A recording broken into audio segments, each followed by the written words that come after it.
今天给大家分享一期关于特斯拉 Model Y， 你们提完车以后，车内有异响怎么解决？有一部分异响呢是咱们自己动手比较好解决的，还有一部分异响是咱们得去到售后才能解决的。先来听异响。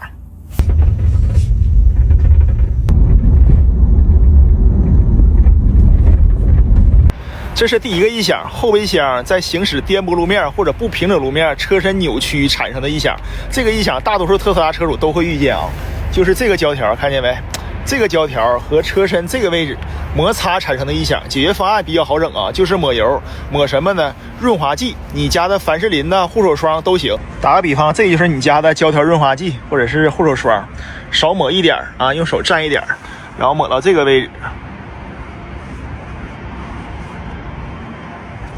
抹到哪儿了？抹到和这个位置对接的就可以了，大概是这个位置。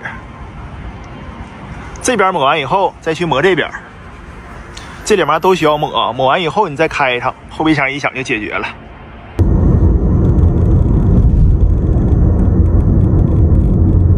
这个就是第二个异响，无框车门的异响，有可能是前排，有可能是副驾，有可能是后排啊。无框车门这个玻璃和这个胶条摩擦产生的异响，这个啊，你把这个玻璃降下一点，它也不响。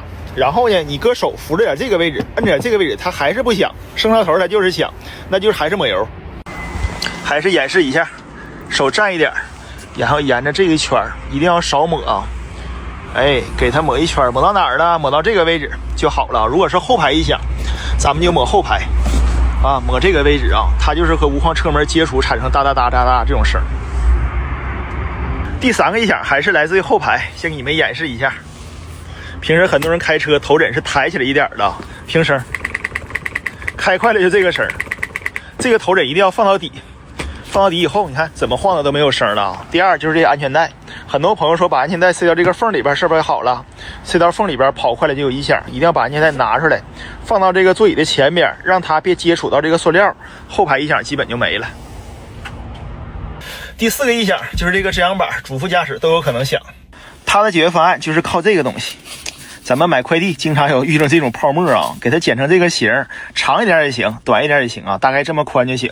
然后塞到这个天窗这个缝隙里边，这个缝隙里边啊，怎么塞？手扶着这个位置，看，往里边扒就能扒开，手指都能进去啊。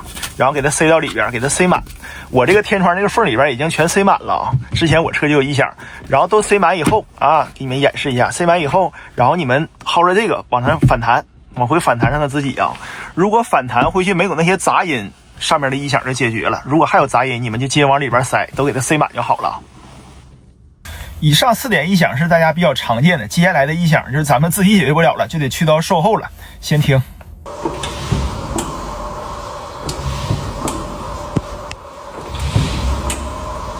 这个异响基本就是急加速啊，或者动能回收快停的时候，一走一停的时候哒哒的响啊。质保期内是免费的，去售后球头抹油，30分钟搞定。第二个异响就是咱们冬天的时候，特斯拉车主比较多见的，就是方向快打到底儿的时候，感觉像有磨胶皮的声，不是往这边就是往这边，快打到头的时候会有响声。